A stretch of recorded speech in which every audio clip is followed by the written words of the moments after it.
The Running Man is produced and directed by Edgar Wright, and it's written by Edgar Wright alongside his dear friend Michael Bacall. I believe that's how you pronounce his last name. I apologize if it's not. And it is the second adaptation of the 1982 novel by Stephen King, following the 1987 film, which starred Arnold Schwarzenegger. And I didn't know this movie was based on a novel, but these days, like everything's either based on a novel or some short story. So of course, there's so of course, there's something. So of course, this one in this case, it's based on a novel, which came out in 1982. The original book, which was the inspiration for the Arnold Schwarzenegger film and this one as well. I don't think this movie is a reboot. Come on, I don't think it's a reboot, remake, whatever of the Arnold Schwarzenegger film. It's just going by. It's just adapting the Stephen King novel itself, not the Arnold Schwarzenegger film. And speaking of the Arnold Schwarzenegger film, I did see this movie. I did see his movie, um, and I did see his movie in preparation, prior to this review, to this video, and I thought it was cheesy and outdated, and hoaxy and whatever, cartoonish, but it was fun. I had a fun time. But it's still fun, but still, it's funny, but I still had a fun time with the Arnold Schwarzenegger film, even though as a film itself, if you take a step back, yeah, the Arnold Schwarzenegger film is terrible. And apparently, I found out that Stephen King really preferred this film to the Arnold Schwarzenegger film when it comes to adapting his novel. So there you go. Stephen King really likes this movie, and he appreciates how faithful it is to his book, to his novel. But anyway, I saw this movie, and guys, I had a great time with this movie. I had a great time with this movie. I don't think this movie is directed by Edgar Wright, and when it comes to Edgar Wright, like every movie that he's directed, I had a fun and great time with it. In my opinion, Scott Pilgrim versus the World is my favorite Edgar Wright, number one favorite Edgar Wright, because I love video games and I love anime, and that movie combined both, and he knocked it out of the park with that movie, Scott Pilgrim versus the World. I think it's slightly underrated. You guys should definitely check it out if you still haven't. I mean, it's that movie came out in 2010. It's the end of 2025, so it's almost like 15, 16 years, 15-ish years since that movie came out. So you guys should definitely check out Scott Pilgrim vs. the World.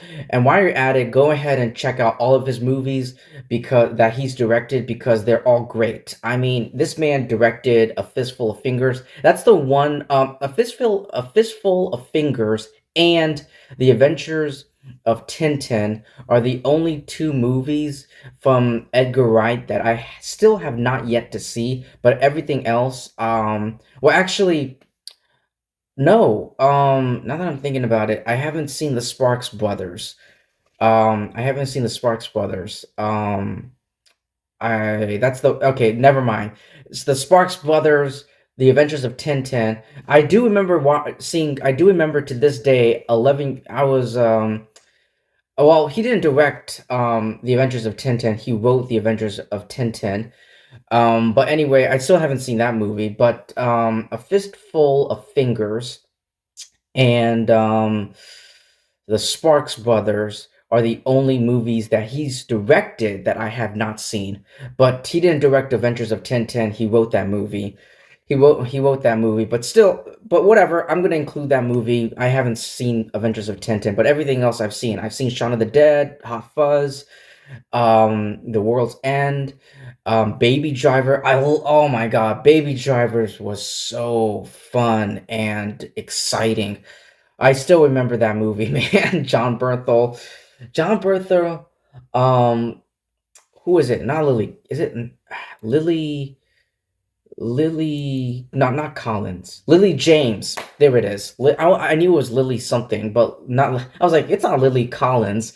That's a different actress. Lily James.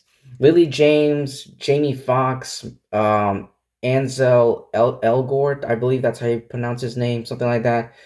I've seen Baby Driver. I've seen Last Night in Soho, which wasn't that great. Which that movie wasn't that great, but still, it was still entertaining. I guess I only saw that movie once in theaters, and that was it.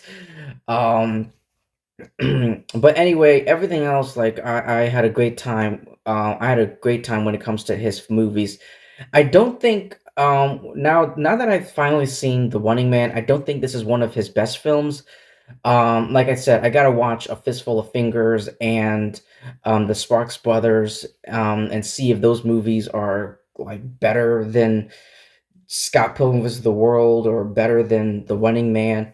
Um, but um, but so far, from what I have seen, I don't think The Running Man is his best film. I still think Scott Pilgrim is Edgar Wright's number one best film. Um, and number one best film. I love the hell out of that movie. Um, and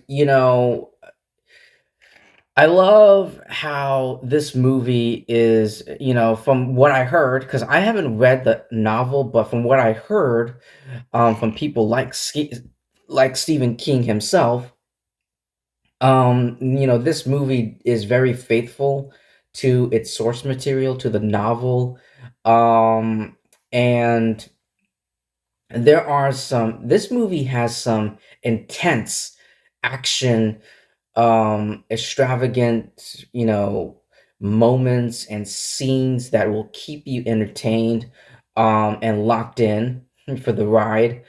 Um, it's very slick. It's a very slick movie, and I just really love Edgar Wright's direction in this film.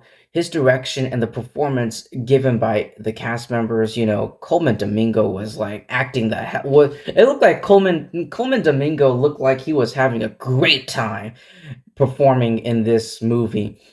He was in for it, and Josh Brolin is there. Josh Brolin is kind of like, well, if you've seen the original Arnold Schwarzenegger film, you know the character he's playing. He's the villain, I guess you could say, of the movie. There is Lee Pace is in there. Lee Pace is kind of like, well, actually, his role in this movie is actually better. No, without spoiling too much, his role in this movie is better than the first Guardians movie, which I can his villain, like Ronan the Accuser, was such a terrible villain.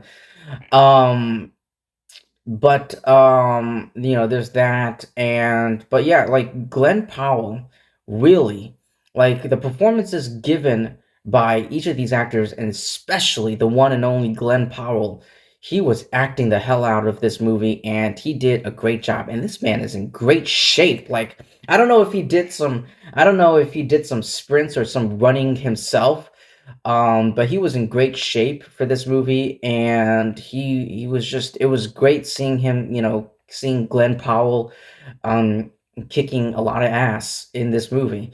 Um, it it's like this movie feels like, I mean, the movie's titled The Running Man, and that's what it feels like. It feels like I am running with Glenn Powell's character in this movie. Like I feel like I'm not, this I don't feel like I'm stopped and, taking a breather, taking a break. I feel like I'm running and keep going on and on, keep walking and keep running um with Edgar Wright, excuse me, well, yeah, actually Edgar Wright's direction, but also with Glenn Powell's character.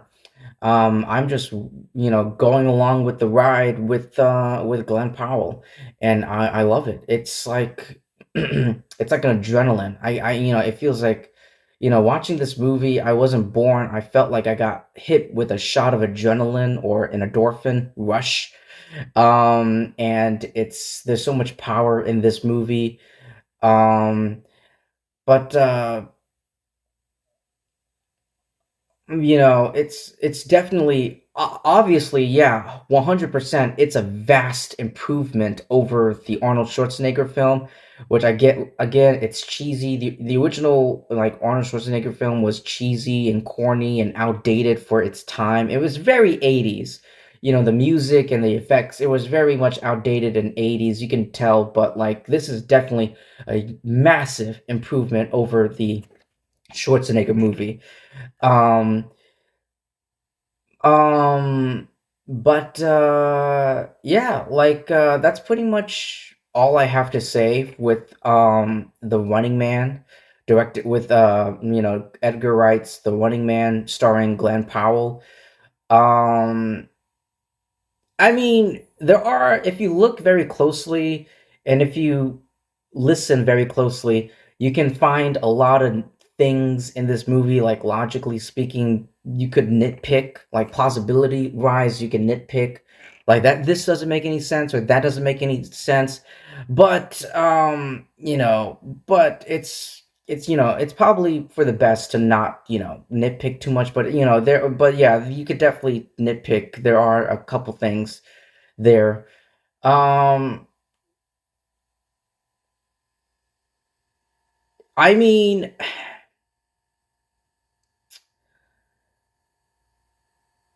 one nitpick I would say is that I didn't find this dystopian world to be, well, that dystopian, or compelling. Like it just feels like our world, the real world, with just a couple, you know, highly advanced technology with some high tech, but that's pretty much it. I don't know what year this movie takes place. I think it just says in the near future. Yeah, I think it just says in the near future. Um, but yeah, that's pretty much all I have to say. There is, I guess you could, well, I guess maybe, well, I guess maybe the human, the family aspect that keeps Glenn Powell's, like, the main, like, the motivation for Glenn Powell, like, I'm doing this for my wife, but mainly for my daughter who's sick. Um I feel like I feel like Edgar Wright could have explored, maybe added an extra scene, maybe a couple more dialogues, to keep me 100% fully invested for towards Glenn Powell's, motivation for signing up and joining the Running Man. But other than that, that's pretty much all I have to say when it comes to nitpicks and issues. But yeah, besides that, this movie is a fantastic, it's a fantastic adventure, adventure, or like a marathon, a marathon, really. um but it's there's a lot of action and that will keep you entertained, a lot of jokes that it like the editing and the jokes, the humor feels definitely like Edgar Wright. It fits very well with Edgar Wright, humor and direction and editing and all that. But anyway, ladies and gentlemen, that's all I have to say for The Running Man, directed by Edgar Wright, starring Glenn Powell as the titular